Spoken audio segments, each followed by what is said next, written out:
everybody, and welcome into Cal's Corner Ministries podcast. And it's just great to have you all here today listening. And I want to welcome in our speaker today. Got to know you, Ram, for the last couple of years. And Ram Lee is a world-renowned artist and tattoo artist. I don't know about all that, but it sounds good, I guess. You're good. You're okay. Yeah, you're really good. I know world-renowned artists, and I don't put myself there. We're giving you an attaboy coming right out of the gate. I'll take it. How's that? Yeah, that sounds good. So a little bit about Ram and this podcast today. So are you ready to experience a story of struggles, violence, and the ultimate repentance? A story that supports Jesus' love and how he can help you experience hope, forgiveness, and the ultimate peace. Ram Lee is a Jesus follower, disciple for truth, tattooist, artist, veteran, and conservationist. He grew up in East Toledo, which I believe is called the Devil's Triangle. I lived in an area called the Devil's Triangle. Wow, That's interesting. Yep. Now, East Toledo, where violence was a way of life. His love for country and community inspired him to join the military at 17. Yep. And later in life, a volunteer firefighter in a small farming community. So that's just a little bit of Ram Lee, and the next hour, we're going to get to know you a whole lot better. But welcome. Thanks for being here today. Thanks for having me. Yeah, I've been looking forward to this ever since that we've been able to come up with a date when it works for everybody. Once again, I want to thank Sherpa Leadership Group. They're the ones that make this happen. Phil Quinlan and my youngest daughter, Ariel, a part of this. And I can't do this without Sherpas. So Sherpa Leadership Group right here in Scottville, Michigan. But they're mobile. They go all over West Michigan. And Phil and I are actually going to be going to Detroit here in a couple of months to do a couple of podcasts down there. So nice. Yeah, so excited to have you here with us today, Ram. It's good to be here. No snow this time. Nothing to keep me from coming like 2 weeks ago. Yeah, that was a blizzard. Oh, my goodness, man. The winter's holding on way too long. It is, absolutely. As I get older, it sucks. Can I say that? It sucks. I'm just over it. I'm just over it. So anyways. So I tell you what, we kind of talked about a little bit of the format we want to follow here. Yeah. So tell us about the early days of Ram Lee. Before we get into the early days, I just want to say I still remember when we first met, and I was speaking at the Red Rooster Coffee in Ludington. I was asked to speak there, and you approached me after I got done speaking. And it's like, I've been following you for a year trying to get you, and then it's crazy in that amount of time how I've been able to speak at your ministries and now this and some other amazing things. So I appreciate you. Thank cool. you. Yep. That's and cool. you and I appreciate you for your friendship, but your willingness to tell your story. You know, a lot of us have stories, but it's some guys or girls, women don't. But you're willing to tell your story, and you have an incredible story and faith-filled story. Ends up being that faith-filled story, but kind of before we get to that, that's why I wanted to start with the early days of Ram. But thank you for the kind words. Well, the early days, I grew up in East Toledo, Toledo, Ohio. And to any of my buddies back home that might listen to this or watch it, 05er for life, they'll know what I mean. And then I had great parents. I have great parents. My dad's been gone now, coming up on 12 years, but it was a rough area. East Toledo now is very, it's just very violent. It's very bad. It's just, to me, what I see is like there's like no hope, So growing up there as a little boy, my dad would take us to church. We went to East Toledo Baptist Church. I'm a recovering Southern Baptist, and I just mean that with all humor in the world.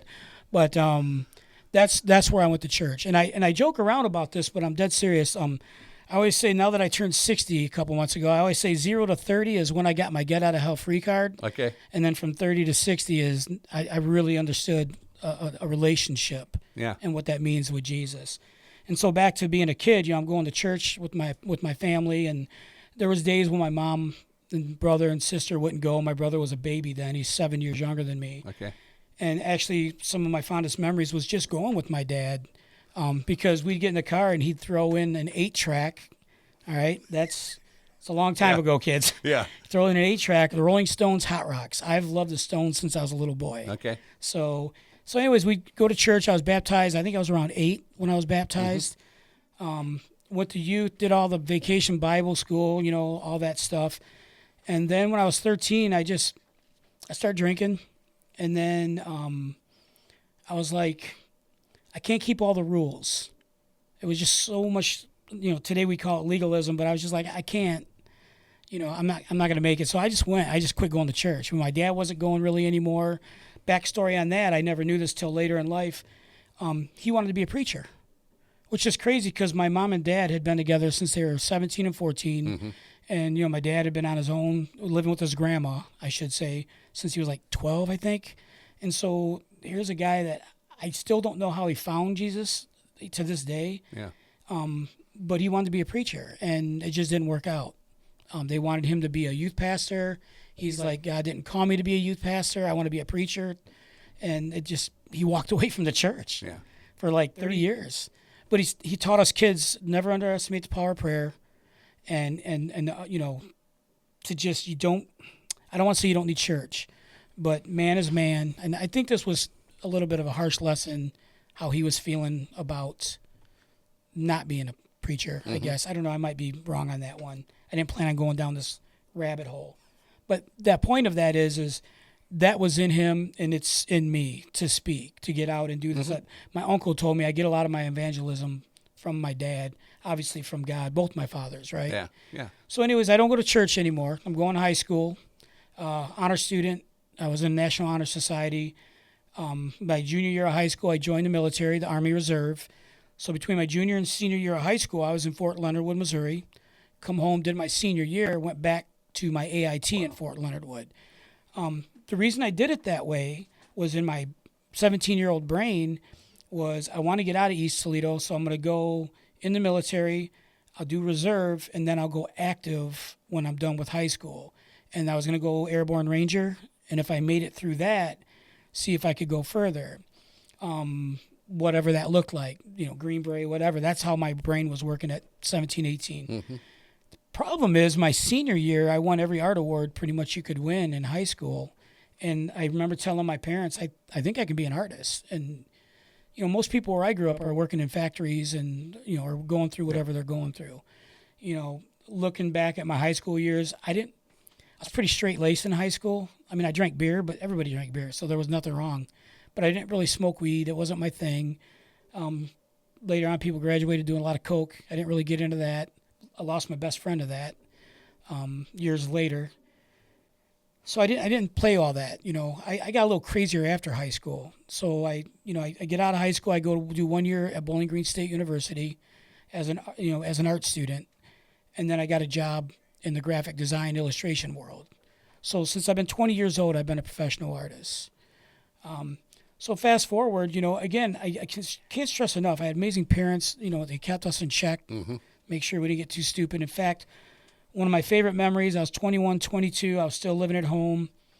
I was in a pretty good bender, partying pretty hard, coming home, not missing work, but just getting home 2, 3 in the morning, hammered, get up in the morning, go to work, rinse and repeat. I came home one night. My mom had left a little note on my pillow that said, "Talent is what talent does." And it's like a smack in the face from Mama. Mm-hmm. My mom's 5 foot, but she hit me like she was 6 foot. Yeah. And it really woke me up. And I started really focusing on my art. I mean, I still partied. I still chased women. I did everything wrong. But the crazy part about all that is I always knew who Jesus was. I just knew I wasn't with him, if that makes sense. Like, I joke around when I speak at these ministries about tequila gospel. I've been at parties where friends of mine are doing coke all night, and I'm drinking right with them, drinking beer, and we're talking about, I call it the tequila gospel. We're talking about Jesus, Don't know how much of it got through. I'm thinking some did, because I've noticed lately through social media, a lot of my buddies that I didn't even think would make it into their 50s or 60s, like I didn't think I'd make 30, they know who Jesus is. And I think that's awesome. Mm-hmm. Guys I didn't think would get there.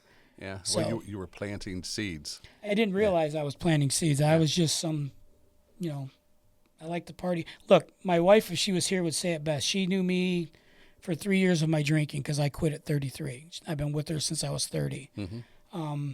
She would tell you she's probably the happiest drunk you ever meet, unless you cross me, and then if you wanted to fight, we could do that too. Yeah. I got a lot of fights when I was young, and I'm not bragging. I'm too old to brag, but I held my own a lot, to where later on in life it gave me nightmares. People that I knocked out when I became a firefighter EMT, and I'll get to that.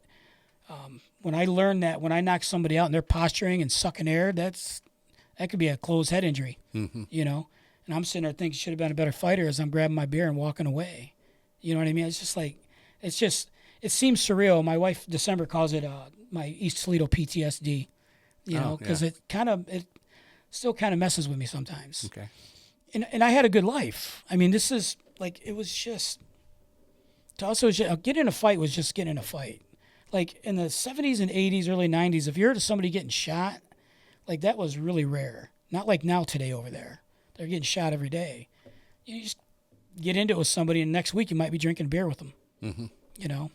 So then, you know, fast forward to, the other thing I will say, though, in my 20s, I always wanted to be away. So I had an opportunity to go to Phoenix, Arizona when I was 24 in the winter and work as an illustrator for a company. And I went and ended up becoming a snowbird sort of in my 20s. So in the winters, I'd go back to Phoenix, stay with my roommate, work, come home. And then, you know, when I was 28, 29, my buddy was really trying to talk me into getting into tattooing. Yeah. And I wasn't interested. I didn't think I could do, I was very, I didn't think I was good. And so I was like, I don't want people watching me work.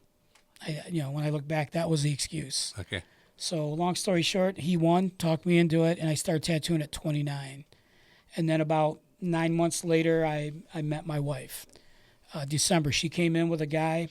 I tattooed him. She came in a week later. I said, how's your boyfriend's tattoo healing up? And she laughed at me, said that wasn't my boyfriend. And I was like, sweet, when we going out?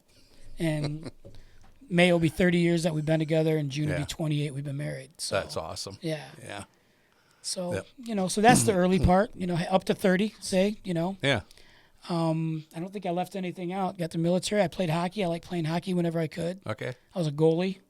Something All about right. being the line of defense that I liked, that last Yeah. line, you know. Yep. So So tell us a little bit about you. You win all these awards in high school, and Yeah. then you decide, you know, hey, I'm going to try to do this. I've seen some of your artwork, and it's with having a wife who's an artist. yeah, And she's a I've good seen- artist. Yeah, and I've seen some of your work, some of your paintings. They're extraordinary. Thank you. And when did you realize that? When did you fully realize is that okay? I have a gift. My dad always told me, my mom always told me, they supported me, and honestly, that's pretty cool having parents coming from our background supporting in art. I mean, I should be working at Jeep or Chrysler, Daimler. You know what I mean? Yeah. Ford. Yeah. They supported me. I would say it was later in life when I really, I think, fully understood what I could do. Tattooing, my career took off fast. Okay. Like, and when I say fast, most people do a 3-year apprenticeship and then they kind of go from there. When I met my wife in May, we moved in September to Phoenix. I mean, we did not everything the Christian way. Like, we moved out together to Phoenix. October, she was pregnant. The following July, we had a baby. You know what I mean? Mm-hmm. But Phoenix is where I sold my oats. Phoenix is where one of the cooler people I met tattooing was an old school rapper. And you guys out there that know your history, Cool G Rap, came in our tattoo shop one night, pulled up in a limo. Him and his manager, Chuck, were out from Brooklyn just getting away. And I ended up tattooing those guys on and off for about 6 months. I did his first tattoo on him. I did a realistic silverback gorilla on his arm with the word warfare underneath it. And those guys were fun, man. I never knew who I was going to talk to with them because I always tattooed them after hours. They'd come in after closing. Mm-hmm. And sometimes I'd go till the sun was up. And sometimes they're putting me on the phone with LL Cool J or Ken Griffey Jr. one time. I remember that. And just saying hi. I'm tattooing like, hey, how's it going, you know? Yeah. But that was cool. But yeah, we ended up out there in Phoenix, and we were there for about a year or so, and then we ended up moving back. Okay. So, but getting back to how fast things went, then I had met, when I was in Phoenix, I went to Hollywood for a tattoo convention. I met Tom Renshaw, and Tom was awesome. And Tom at that time was one of the best in black and gray realism, if not the best. And so Tom said, if you come back to Michigan, I'll introduce you to my boss. So I come back to Michigan, and I met Terry Tramp Welker, who owns Eternal Tattoos, puts on the Detroit Motor City Tattoo Expo. So I meet him. He hires me. Big guy, big biker guy, you know what I mean? Which that didn't bother me. I grew up around that. He hired me. I worked for him for a short time. A good friend of his, Brian Everett, owns Route 66 Tattoos, which I believe in '98 they were considered one of the top 3 shops in the world. Okay. Wow. And Brian hired me after I won one of my big awards in Arizona for a tattoo I did. And it was a short stint. That one almost cost me my marriage. I had to pick between my job and my wife. And believe it or not, I was on the fence. I was tunnel vision, man. I wanted that job. Yeah. You know? Yep. So, well, wanted to be recognized as one of the, one of the most elite. Yeah. Yep. And Brian told me something that stuck with me. He goes, Ram, I'm a shortcut to where I think you're going to end up. And I appreciated that.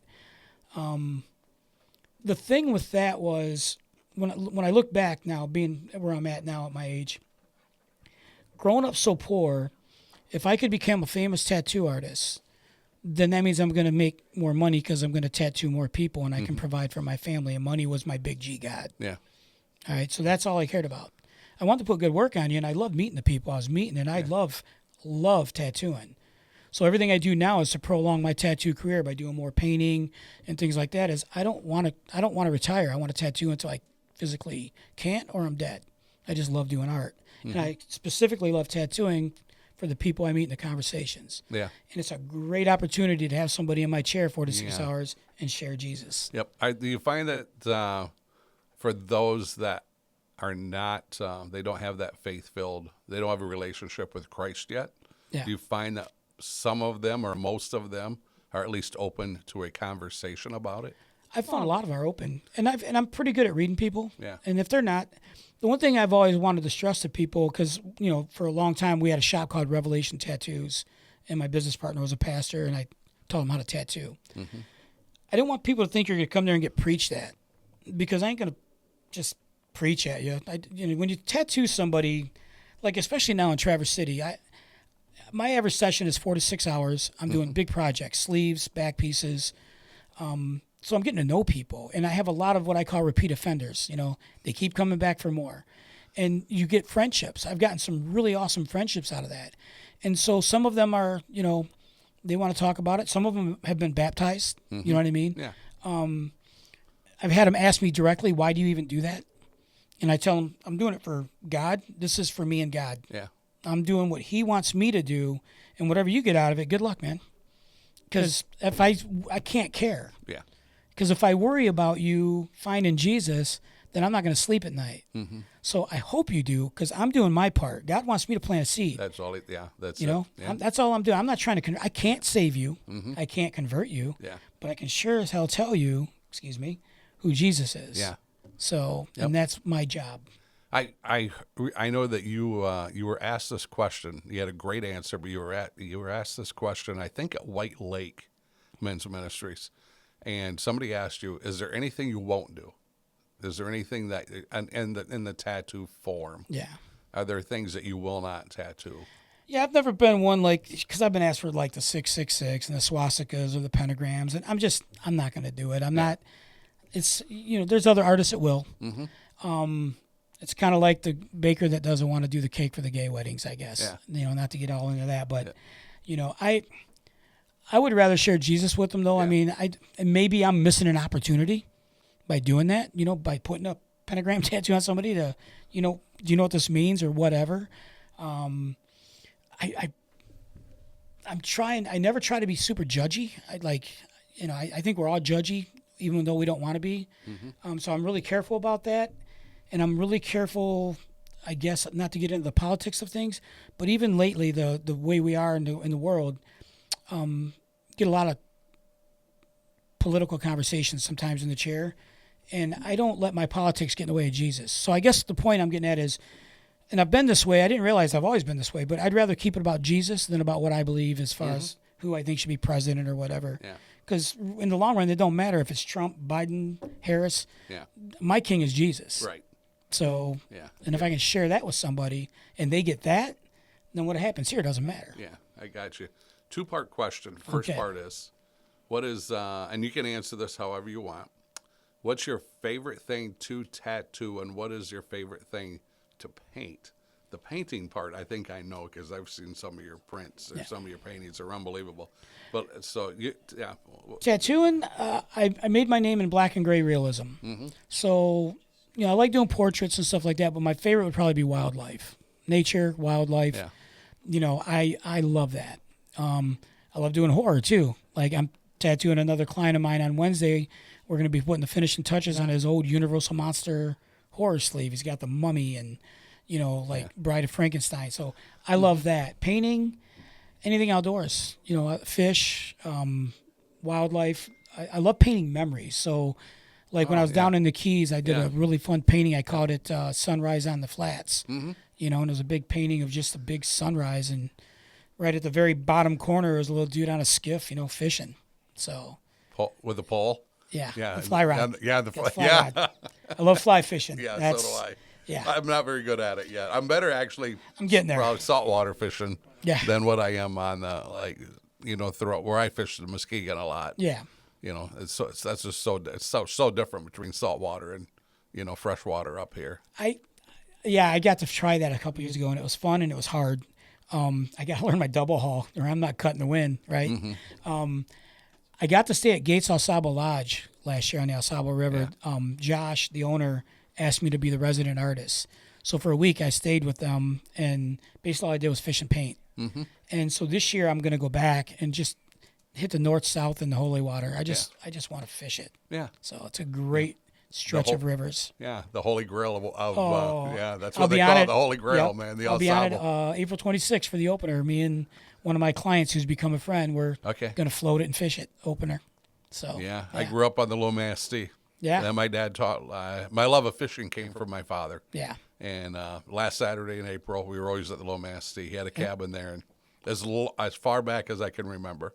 My little split bamboo rod, my Johnson Century reel, a split shot about a foot above a hook and a crawler. It's as simple as it is. As simple as it comes. Yep. Just short of the bobber. Yep. Strike indicator. Yeah, there you go. Now it's an indicator. Now it's an indicator, yeah. I get in trouble because I say, you mean the bobber? And they're like, no, it's an indicator. All right. I'm old school. And I still love bobber fishing. Yeah. That might be my favorite. I just love fishing, but fly fishing to me is hunting. It's like reading the water and seeing the flies and just, what's hatching or they're not hitting this, so what are they going to hit now? If I see something like a little trico or something, I'm tying off a little small, you know what I mean? Yeah. It's fun. Yep. So where do you draw your inspiration from? As far as art? Yeah. I would say everything outdoors. Okay. Everything. I've always loved being outdoors. I've thought of, I love hockey. Man, I love hockey. I thought about doing hockey paintings, but everything I do ends up coming back to, and I've really fell in love with painting with Payne's gray and white. So I do color paintings, and I enjoy that, especially my saltwater stuff. Yep. But there's nothing like painting like a stormy sky. Like I did a painting called Stormy Frankfurt that my buddy Brian, that owns Northern Angler Fly Shop in Traverse City, took this amazing picture during a storm a couple years ago in Frankfurt. Water's crashing over the lighthouse, and he sent me the picture, and I painted it. And it was like a 36 by 12 inch painting, and it sold right away. And I've sold prints of it, but it was one of my favorites. It was all done in black and gray. And the lady that represents me told me, I've researched. She goes, no one's doing what you're doing. Yeah. Keep doing it. Which I love doing it, so it's not hard to keep doing it. Mm-hmm. So. Yep. Where do you find your inspiration with Christ or for Christ? And is that still the outdoors? Or, is there somewhere else? Or? I think my inspiration, this is going to sound weird. What kickstarted me, so when I look back into my early 30s, I started turning it into a ministry. I just wasn't as bold. Yeah. Not as confident. Mm-hmm. And so I would always share Jesus with people when I could, but I shouldn't say I would always. There was times when I would. And I remember, and we'll get to my son's birth defect because that was a game changer. Yeah. But I remember I had to miss a year when my son had a bunch of surgeries. I had to go off the road because I was doing 12 to 15 shows a year around the United States and Canada. And I just lost my train of thought. That's weird how that happens. Welcome to 60. So, yeah, welcome to 60, welcome exactly. To 60. What was the question? I'm sorry. So my inspiration. Yeah. So my inspiration came from when that happened, but it really hit me when people I know start dying. Like when I lost my best friend, he was 44 and I was 43. Mm-hmm. All right. And we had talked about Jesus a lot, but at the time he didn't really want to hear about it because his uncle was a Jehovah's Witness and he couldn't wrap his head around the fact that his faith was different than my faith, and he might not go to heaven. I said, like, I can't tell you if your uncle's going to go to heaven or not. I don't know. At that time, I didn't know exactly what the Jehovah's Witness believed. I know what the Bible says, and I know who Jesus is. I know what John 14:6 says. Yeah. Okay? And so I knew that. But he struggled with that. 2 weeks before he died, and I didn't know it was going to be 2 weeks, we had a really good talk, and something clicked. So to go down this rabbit hole real quick, when I lost John, it crushed me. When I look back now, it prepared me for losing my dad, because that was probably one of the, and that's not a knock on grandmas or anything like that, but that me and him were brothers like since third grade, you know. And when he died, it crushed me. Fast forward to 2 summers ago, I go to his mom's. I drive down to Toledo, me and my wife, for his mom's 80th birthday party. And I walk in and I see his Aunt Diane, who I haven't seen in 10 years, or I haven't seen since his funeral. And she comes up to me and she goes, Ram, and I go, how you doing, Aunt Diane? She goes, I'm going to see my Johnny in heaven because of you. Wow. I never told her that I talked to John. I never told her any of that. I don't know why she even thought that. Gave me hope. Gave me hope that maybe there's something, maybe that's a little trinket from God. Yeah. You know, because things I've told my son about God is this. Don't picture God as Gandalf who's sitting on a throne pissed off at you, hoping you fail so he can smite you. I told my boy, I want you to think about how much I love you. Multiply that by a number you can't even imagine, and that's how much God loves us and wants you to follow him and succeed. Yeah. Tell us about your son. We're talking about him. Tell us a little bit more about him. So our son Dakota, straight up blessing. I love him, you know. And when people talk about tattooing, you know, the far right Christians, I guess, want to get crazy about us having tattoos or tattooing. When I think of that, I think about what I've gotten from tattooing my wife and my son. I met her tattooing her. Yeah. When he was 4 years old, we found out he had a rare birth defect in his hips. And he went through 13 surgeries from 4 to 13. Wow. 3 of them, they had to break his femurs, put him back into his hips the right way, put him in a body cast for 2 months. One of my serious come to Jesus moments, because I'm going to quote Pastor Joby Martin, Church 1122. Great guy. Can't wait to meet him, actually. But anyways, Joby says there's no pain like kid pain. And I remember laying him on the operating table for his first surgery, and we knew the ramifications, the blood loss, what could happen, you know, losing him possibly. And I am snot crying, you know, when I leave him there. And I walk out, and then I had a peace, like, that transcends all understanding. There's some truth to that. There's a lot of truth to that. And I walked out of there, and I remember walking up to my wife and my mom and dad and my mother-in-law and father-in-law, and I said, he's fine no matter what. And the no matter what was if he died on the table, I knew he was going to be with God and I'd see him again. And, you know, when you're laying a kid out at the operating table like that, you know what I mean? And people have gone through this with their kids with a lot worse stuff. And one thing I love about my son is his heart. He's definitely, I've grown into empathy and compassion. I wasn't really high on that scale. Yeah. My wife, she's high on that scale, and he got a lot of his mama. And so there's times when he had surgeries and he'd have to stay overnight. And as he was getting older, and he's 7, 8, 9 now, he would be up in the ward at Mott's Children's at U of M and doing drawings for the cancer kids. He would lay there and draw in a sketchbook and give them to the cancer kids. That's my son. You know, and he's been with the same girl now for 11 years, and they're talking about marriage, and he's working with me now. He's established his career. He graduated from Kendall on scholarship, and then he established his career in the gaming world as not an illustrator, digital concept artist, digital painter. Amazing. He blows me out of the water. I did good teaching him and helping him because he blows me out of the water. Yeah. He's amazing. And now he is establishing his career, and now he's tattooing with me. Okay. He's my apprentice. So, all right. Tell us about December, your wife. Oh, she's awesome. She said something to me the other day, though, that really hit home, coming up on 30 years of being together, is I love you always. I don't always like you. and she's right. I felt the same way about her. But that's marriage, right? You get that ebb and flow, and you get through it. Now, for us, our foundation's always been Jesus. We, early when we got married in 97, our son was at our wedding. And so when we got married in 97, we had to go through a thing with Pastor Mike Lee at the church we were going to in Jackson. And it just got us back in church, got us bringing our son up in church, and going to church on a regular basis. And she's 10 years younger than me, so there's a lot of growing pains there for me. Looking back, she put up a lot with me because I was set in my ways on things and probably wasn't the easiest to deal with, and she was younger, and there was times where there was just this weird gap, but we always made it through. She's one of the smartest women I've ever known. If she wants to learn something, she's going to read about it, she's going to figure out she's going to do it. Okay.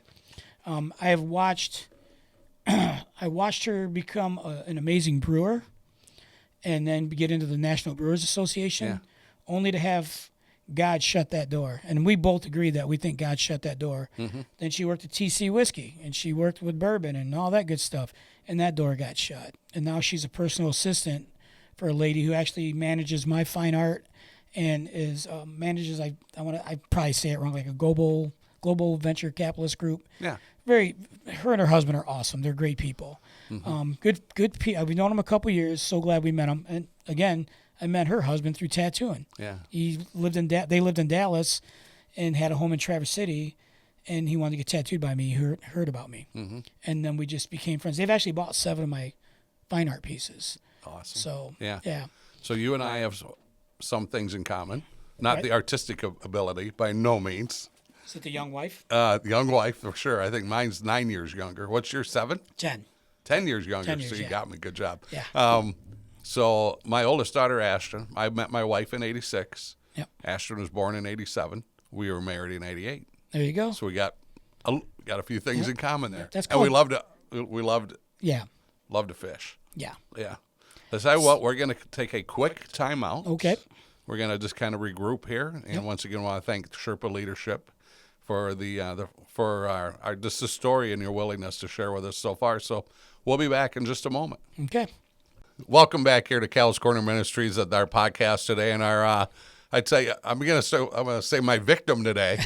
No, not really. I'd tell you our guest today. This has been amazing so far, is Ram Lee, and just getting to know you even better. Just sitting down here for the last 45 minutes. So we got a few more questions. 45 minutes, man. I'm long-winded. That went quick. That doesn't go fast, and that's what I tell people. You say I want to keep it under an hour, and they're like, well, 20 minutes will be. Let's go, Joe Rogan. He's usually 3 hours. Yeah, that's true. That's true. So, all right, so you go from Toledo, I believe, to out to Arizona, to California, and now you're in Traverse City, Michigan. How did that happen? Well, we were going up there to visit my sister and her husband, her then husband. They're divorced now, sadly. Okay. But anyways, we were going up there. They planted a church up there, and we just go up and visit. And we just fell in love with Northern Michigan. And we were supposed to move up there in 2009. We prayed about it. It really did feel God-led. Like it was like, this is what we need to do. And I backed out in 2009. I was like, you know what? We were going to Bridgepoint Church. Craig Killinan was our son's. He's the lead pastor there now, but he was our son's youth pastor at the time. Great guy. And I didn't want to pull him away from that.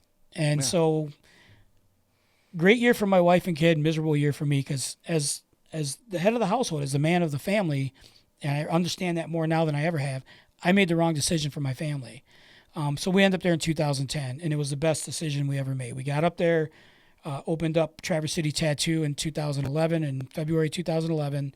It's been open 14 years now, and just my career took off. Like things just really took off again, and doing it the right way, not chasing, but just tattooing. And I had a private studio, and that's how we ended up there. And we were going to some good churches. We got away from the church we were going to, and they changed names and brand or whatever. I don't get into the business of church. We found the Tabernacle in Buckley. Great move. They have a men's group called Fight Club. And so that's where I met Brian Williams, and I was in his group. And honestly, that first year of Fight Club, I only went a few times because then I was like, I'm not a group guy. Stupid. Lone wolf, I got this mentality, just gets a guy in trouble, right? So the next year, Brian asked me, do you want to do Fight Club at the tattoo shop? And this is important, all right? Because way more now that I'm older and a couple years away from this, looking back, we started with 6 guys at my tattoo shop, and in 2 months we were up to 22, and then we ended up to 29. We had guys that would come to a tattoo shop and hear about Jesus that would not walk into a church. A lot of veterans, combat veteran guys, because a buddy of mine, Matt, was 3 tours, Marine. So anyways, it was this amazing thing, which then led Brian to the idea, well, I've always thought about doing a church and a brewery. So me and my wife left the Tabernacle to help plant a church at Right Brain Brewery, Restoration Church. Yep, been there. Yep. So that opened up the doors because now Kevin DeVries comes up and does base camp in Traverse City, and I hear him speak. And I get introduced to him by Brian, and Brian's like, someday you'll be speaking at this. And I'm like, there ain't no freaking way. So, oh, sorry. There's no way I'm going to be speaking at this, right?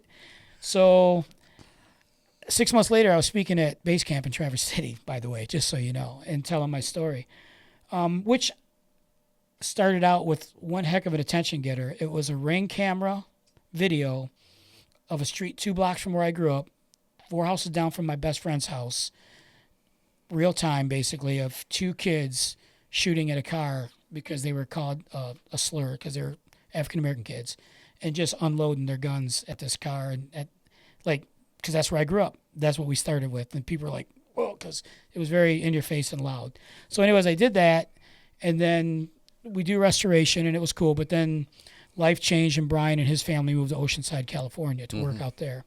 I went back to the Tabernacle, it took me a minute to get back, which, I don't know if you've ever been through that, but I thought it'd be a no-brainer. Me and my wife go back to the Tabernacle, but what I've learned is you do have some kind of grief when you plant a church and then it just doesn't work. Like it was working, but God called Brian elsewhere. That's the best way to put it. Okay. And it shut the church down. And I found out later it was going to get shut down anyways because we couldn't do it at Right Brain anymore. That was about to change. So that was kind of weird. It took me me and my wife, a year to get back on a regular basis to the Tabernacle. And we did, and we love it. And so I was when all this was going on, I was on the Tabernacle's podcast, and I was speaking with Britton and with John Vermelia, the lead pastor, senior pastor. And we're talking, and it was a great conversation. And then, long story short, I was like, I really believe God's called me to speak. And the reason I believe that is because earlier, about a year earlier, not even that, about 5 months earlier, when Brian was still in town, before he went to California, I had walked into his office and said, I remember I sat down and I looked at him, I said, I'm 55 years old, it's 5 years ago. I said, I finally understand grace. He's like, what do you mean? I said, no, I get it. I said, because even when I think I know what it is, I still feel like if I do this, I'm going to have God mad at me. If I do that, I'm doing, and it has nothing to do with, I finally understand that I'm going to sin every day. Suck it up. You're going to sin every day. I don't want it. I'm going to sin in my thoughts. I'm going to sin in my actions. I'm going to sin driving down the road, yelling at somebody, Once I understood that and just really read Paul, read Ephesians and Galatians and Romans, Romans 8:38-39 is my go-to now. Nothing separates us from the love of God. I can't lose it. And once I understood that, it made me bolder. I think that's where was a game-changing, defining moment for me. Okay. And that's when on the podcast a few months later, I said, I'm going to speak. Now, for all of you out there that think you want to go speak and do all this, I recommend doing it because that's what we're supposed to do, go out and make disciples of nations. This is by no order of importance. It was early doe season. The Thursday before early doe, I spoke.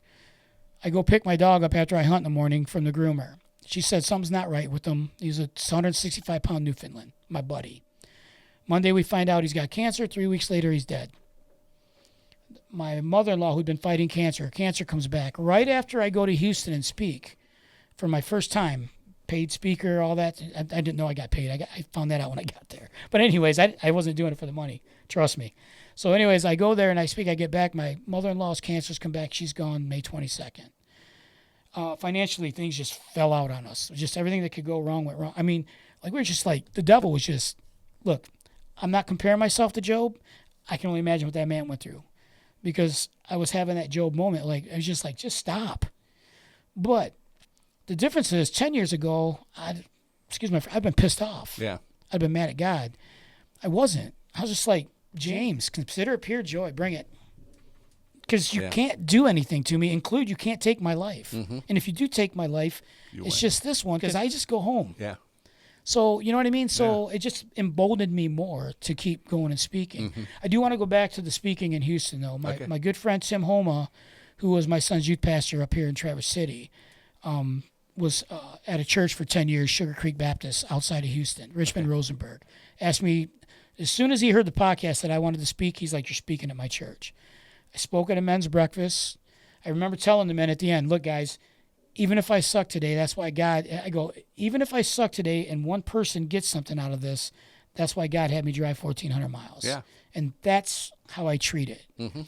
I don't care if one person is there to listen to me talk or 100 people or 1,000 people. I'm just there because God wants me to be there, which has led me to a ministry now that I do at the Motor City Tattoo Expo, which is called Faith and Tattoos, and it's a seminar on Sunday morning at a tattoo convention from 10 to noon, and you can come in and hear about Jesus. Yeah. The first year, 3 people showed up. This past year, 2. I don't care. In fact, the guy that puts it on, who's a Christian, Tramp now is a Christian, goes to church. We've had great talks. He's like, only 3 people, only 2 people. I go, that's who God wanted me to talk to today. Yeah. And that's how I treat it. So Because you never know, one of those 2 or 3 could, and later on in time in their life, lead Billy Graham to Christ. That's and right. then look what happens. We at our church at the Tabernacle, they call it the domino. I just want to be a domino. Yeah. So if I got to retrace that a little bit, Yeah. lead someone like Yes. Billy Graham. Like I want Billy to make Graham. sure I get my words Yeah, right there. I understand what you're saying. Yeah. And then it's like, now look what happened. Yeah. Years ago when I was in my 30s, I had an old timer, and I'm an old timer now, I guess. But he told me, he goes, "Ram, when you throw the pebble in the water, you don't know where the ripples go." Yeah. And I'm just trying to be that pebble. Like I think growing up the way I grew up, the way my parents raised us kids, men are just men. You know what I'm saying? We put our pants on the same way. Yep. And I don't care how famous you are. I don't care whatever you are. I'll talk to you. And I've, you'd asked me earlier about, different people I've met. One of my favorite moments was a good friend of mine was in business with Chester Bennington, the singer of Linkin Park. And I got to meet Chester, and then I got to have my son meet Chester. You know what I mean? And my boy loved Linkin Park at the time when he was 12, 13. Yeah. So stuff like that is cool. Gotcha. So, 2 words for you. Yeah. And I'm gonna give you these 2 words. You can take either one. okay. And then we'll quick talk about them. Grace and redemption. Grace is knowing that I can never lose my salvation, even when I have crazy doubts or feel like I'm just a failure or whatever. I'm not in God's eyes. Redemption is the life I'm living right now. I live in northern Michigan. Yeah. I'm a poor kid from East Toledo. If you'd have told me growing up on those streets that I would be living where I live now, I would have a tattoo shop that's doing well above a brewery, 1 block south of West Bay, right on the Boardman River, where I can just go out back and fish. I mean, that's awesome. Yeah. I would like to say this, though. Even if it didn't work out that way, my redemption is God's got me no matter what. Yeah. He could take it all. I could get 1 phone call from my blood work and change everything. Amen. Been there. Yeah. Yeah. So Yep. Okay. 3 moments in life that you remember, good or bad. All right. I won't be in order, but the first one's going to be my son, the surgeries. That was a gut punch. Losing John, losing my dad. My dad, I watched my dad die with his faith. I didn't even get a chance to really get into that, and I don't know if we have time, but my love of hockey came from my dad. So when my dad was sick with cancer in 2013, the beginning of 2013, my whole life revolved around the Montreal Canadiens hockey schedule because I am a Habs fan. I have Rocket Richard tattooed on my arm. Do you really? Yes, I do. So I would tattoo. I would come watch hockey with my dad. It wasn't even about that. He was fighting cancer. We sat on the couch. We watched hockey. We talked about life.